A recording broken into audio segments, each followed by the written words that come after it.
Hey guys, how you doing? Welcome back. To the show. It's the FVCFFFL video episode number 3. Number 3. And we're excited to come to you from Aaron's basement to That's talk right. to you. And we're starting off with our very own draft, but we're not doing football players. We're doing Marvel superheroes. We each get 3 picks. That's correct. Aaron's number 1 snake draft. I get the next 2, then him, then me with the last pick. And once we pick, you guys got to tell us who wins the draft. Who has the best superhero team? So for my first pick, the loser has to shave his beard. For the first pick in my draft, I usually superhero. I usually like to start running back here. So I'm gonna go, with somebody who has a lot of speed, has a lot of strength, really busts through the line well. I got to go with Iron Man.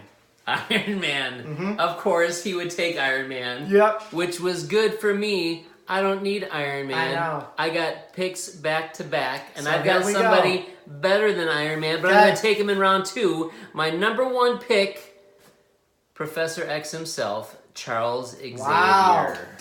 Man. Mr. Xavier. All right. He could just mess up Tony Stark's head. He wouldn't even know it. Yeah, that's interesting. Now, my number 2 pick is going to totally destroy Tony Stark as well. I'm going with Mr. Fantastic himself, Reed Richards, the smartest man in the Marvel Universe. He's just stretchy, but still leads the Fantastic Four. He's the smartest guy around. I'm just saying, I got my own brains. You can have Tony Stark. A couple of odd picks there, but I mean, hey, dominant. You got to go with what you like. All right, so back to me. You got 2 picks. So I got 2 in a row here. And see, now it gets interesting here because I have a lot of them that I really like here. I think you should go tight end in this position and then kicker. You could go tight end, kicker. You went running back, tight end, You went kicker. running back. Who is your Gronk? That's what I want to know. Well, Gronk smash, and so my second pick is going to be Hulk because if you're going for tight end, you got to go with Hulk. You got to go with somebody who can rip the ball down and get it in the end zone. So for my second pick, I'm going Hulk. So we got Iron Man and Hulk. Good pick. And for my last one, I think I'm kind of going like all beast here. That's just you're going all brute strength. Okay. Why not finish it off with Wolverine? I mean, I'm surprised you didn't take him number 1, I know, but you got Iron Man. How can you not? I was waiting to see how it played out, but how can you not go for Iron Man, Hulk, and Wolverine? You got that team out there. That is a group, man. All right, back to you. A lot of brawn, not a lot of brain. That's all right. I have the telepathic psychic abilities. I have the brains, the smarts. I think I need a little bit of beef on my team. Okay. So I'm going with Colossus. Here's the thing about Colossus. Super strong. His skin turns into some kind of metal. Going up against Hulk or Wolverine, I can handle it. It'd be a great battle. So he could take on those 2. Wolverine couldn't touch him. Adamantium maybe go through his skin. I don't know how all that works. Yeah, there's some physics problems. It's like my regular fantasy draft. I just pick weird players that probably aren't going to work, but they very well could. I went all RB, you went all receiver, and it's good. All right, so those are the picks. X, that's my team again is Iron Man, Hulk, and Wolverine. Yours is Charles Xavier, Mr. Fantastic, and Colossus. So text us which one was the winner, who won the draft. All right, on to the awards. We're doing some of the same awards that we did last week and a couple of new ones here. Some twists along the way. We kind of have some fun with it, so hopefully you guys enjoy it as well. We're going to start off this week with a slightly renamed award to the Teeter Totter Award. Or the Seesaw Award. For the player who had the team that was most up and down throughout their team. And that award goes to Jason Beck. Now here's the problem. Jason had some great players and some not so great players. He had Cam Newton get him 30. He had Amari Cooper get him 3. He had McCaffrey get him 20. He had Nelson Aguilar get him 4.5.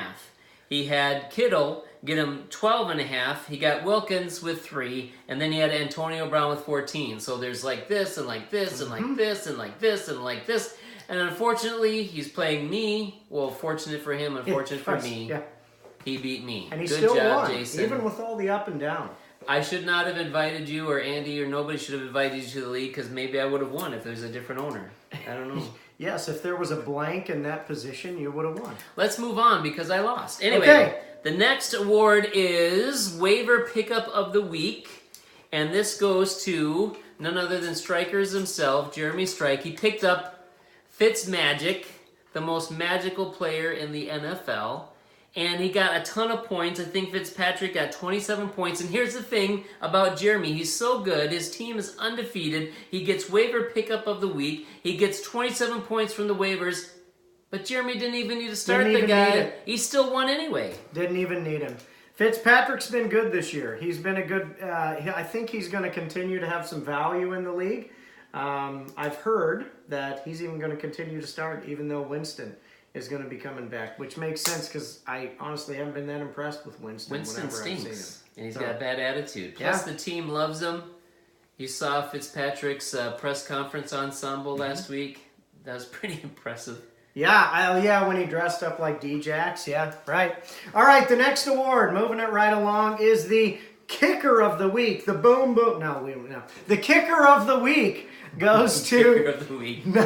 Aaron Schultz, ironclad, locked and loaded. No, we don't boom, do... boom, we're not Kicker doing of the another Week. podcast shtick. We're not doing that. You All right. brought it up. I know, but it was just... That's what made me think of it. You started it, I couldn't That's what stop. made me think of it. But the Kicker of the Week goes to... And this is a highly coveted award because we all know that kickers are perhaps the most important player on your team when it comes to scoring make points. it mandatory kicker first round every year. Well, every year we all have to do it. So the Kicker of the Week goes to Jeremiah. Way to go, Medium Husky. Now, you might think Kicker of the Week is not that important as we're making fun of it, but listen to this. Jeremiah's kicker got him 14 points. Jeremiah won by 4 points. And on top of that, Jeremiah's kicker outscored his opponent's kicker, Dave Smith, by 6 points. So there you have it. Without his kicker, who knows what would have happened. Kickers are the most important your kicker won position. the game. Unlike any Vikings or Packer kicker of all time, your kicker is better. Good job. Congratulations. All right. Next award is it this one? Yes. We're taking the production value to a new level because it is the Juggernaut Award. Dun, Juggernaut. Dun, dun, dun. Now you might be wondering why we didn't draft Juggernaut. He's bigger and stronger than That's probably a good all point. the guys we didn't. Yeah. But he's a villain. He's part of the show, so you can't draft. I mean, what is this amateur hour? Here's the thing: the Juggernaut Award is going to none other than. Are you hooked on a Thielen? Hooked on a Thielen. That is you, Aaron Schilp, 141.9 points. Goes to the man himself, Woo! Aaron Schilp, hooked That's on correct. a Thielen. Juggernaut Award, Aaron Schilp. Where did that picture come from? Dun, dun. Oh, that was internet. from the Trunks and Treats. You put that anything on the internet, it's Wow. going to come back to haunt you. Ouch. Aaron didn't even pick Captain America for his Marvel superhero team. I was going But look to. at that I was amazing going costume. He's got an amazing hat and shield. Wow. Tell us, Juggernaut, how does it Yeah, feel? I mean, it was another good week. Drew Brees, 41.5 points. I mean, that was a great week. Todd Gurley has put up points. This team in the men's league has played really well every single week, so I've been really happy with it. I may never know what it feels like to win the Juggernaut. Well, hey, I'm just excited. Compared to last year, I was 0-3 at this point last year, having no visibility to doing very well at all. So I'm just excited I didn't have 2 years in a row of that. John, how did you finish the league last year? Last place. And you were 0-3 just like me? I You was, ended up last? but I didn't even Thanks, have a Cap. shot. Thanks for making me feel good. You've got players that are injured. I didn't have squat. All right, let's move on. All right, I'm tired of talking about you and you winning all the time. number 5. Dun dun dun. This award goes to, again, remember, Remember, if I had music, I would play it right now. What kind of music do you want? Some soft smooth? Just because the caboose is the last car of the train doesn't mean it is the least important. This week's Caboose Award goes to, for the second week in a row, Ryan Thomas. Lev Bell is killing you, Ryan. Not a good week. He wound up with 75 points. Here's the thing about the caboose this week. You're just as valuable as any other part of the train. You just happen to be at the back of the train. So I'm sorry, Ryan. But here's the other thing. Stick Ryan with it. has lost 2 times, 2 weeks in a row. He's been the caboose 2 weeks in a row. The one time in the league he wasn't the caboose was the week he played me. So, there you have it. That stinks. Our next award, unfortunately, is a repeat award, and it's the biggest loser. And this goes to the team with the highest points, but still lost anyways because they played the Juggernaut last week and this twice week. in a row. So 2 weeks in a row, the Juggernaut destroyed this team, and it is going to Team Styles, a.k.a. Rick, who did an amazing job but ran into the Juggernaut 2 weeks in a row. 120.4 points for Rick. That's more than week. 30 than what I got. That is a great week. That's an amazing under team. most circumstances. Elliott had a good week. Bernard had a good week. Adams had a good week. Lynch had a good week. All had really good weeks. You just, when you run into the Juggernaut, that's what Marvel physics says, is it can't be stopped. So, sorry, Rick. You're doing a great job. Doing a great job. Getting stomped on. So we kind of referenced this a little bit earlier, but the Praise the Lord Award, which is the person who didn't score a lot of points but still some won. of the lowest points but still won. Praise the Lord. Now, we're not trying to be sacrilegious. We're just saying we're thankful. We're happy. That's right. We won by this much. We maybe shouldn't have won against another team. Correct. Praise the Lord goes to Dave Camps. Dave got a whopping total of 84.14 points. Now, here's how low that score was. Even though he still won, I outscored Dave. That's how bad Dave's score was, but he still won anyway. Why can't I play all these low-scoring teams all the time? Good job, Dave. It doesn't matter. It's still a win in the win column. It doesn't matter how many points. I wish I had one. I had 0 points. Dave, good job. Win is a win is a win.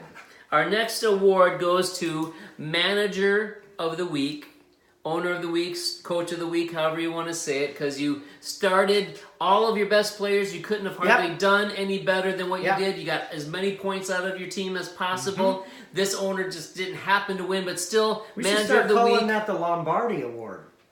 No. The Lombardi Trophy that the Super Bowl winner wins? Yeah. Wasn't he the famous coach, Lombardi?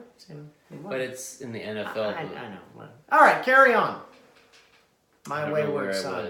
Okay, we were talking about Manager of the Week. Didn't win, but got a ton of points out of your team. You pushed them, you prodded them, you got points that you couldn't get out of anywhere. Goes to Pack of Badgers, Dave Smith. Great week by Dave Smith. Scored a lot of points. His high scores for the week were Kenny Galladay, Alex Collins, and Jared Goff has been doing really well. All three of those guys have played well. Galladay looks like that was potentially one of the best picks of the draft for Dave. So big pickup for Galladay. So. Only one player on his bench had scored more than anybody that he started. So he did an amazing job. Good job, Dave. Dave still scares me, even though he's not even. I'm not even playing him. Now this week is this is a new award. Dun, dun, dun. So a new award. This one is called Snatching Defeat from the Jaws of Victory. Wait. Usually it is snatching victory from the jaws of defeat, but we're doing something That's correct. That would be the positive way. This is the other way around, where you looked like you were going to win, and then you managed to lose anyway. You dug down deep and found defeat. So the winner of that award is John Sitzler. I would just like to thank my parents for raising me as a Vikings fan, so I don't know how to win the big games. I'd like to thank all my friends who are Packer fans who rub it in my face because their team has championships and stuff and my team doesn't. So I still don't know how to win. But this is what happened. Jason beat me by 2 points. It was 98.5 to 96.5. I was like, thought I could win several times throughout the weekend. I thought this might be the final week where I finally get in. But I still found a way to lose. That's correct. So, well, you know, it's something. It's something, all right. Last award of this video is the Whoops-a-Daisy. Whoops-a-Daisy. And it goes to the person who maybe a little bit of, is kind of not the manager of the week, kind of the other end of that spectrum. Right. And we call it the Bill O'Brien Award. This is the winner of Whoops-a-Daisy is Andy Polda. Go ahead, I can't say anything Andy more. Polda this week started Kenyon Drake, who got him a grand total of 2 points, and he had Carlos Hyde sitting on his bench at 23.3 points. So, not a great call by Andy, but sometimes it happens. What are you going to do about it? I think Kenyon Drake's been like ranked higher all the time. Carlos Hyde, it's like Baker Mayfield came in. Based on what? I've never been a big Drake fan, but I mean, he had some good games last year. He had a good year, a few games. Carlos Hyde is on the Browns. Browns have been okay. They tied and they lost. They had their first win in like 6 years just this week. So the Browns. So you're are not saying okay. A team that has 1 tie and 1 win and 1 loss is not a good team? Well, they're still better than my 0-3 team, but other than that, I don't know. Well, I was talking in real football, right? Because the Packers and the Vikings and the Browns are all 1-1-1, aren't they? Or no, the Browns are not. They're 1-2, right? 1 win. No, they have a tie. That's right. The Steelers, they're all 1-1-1. It's time to end the video because look at what we're talking about. Look at that. We have come to the end of our time. Thanks for listening this week. Have a good week, guys. See ya. See you later.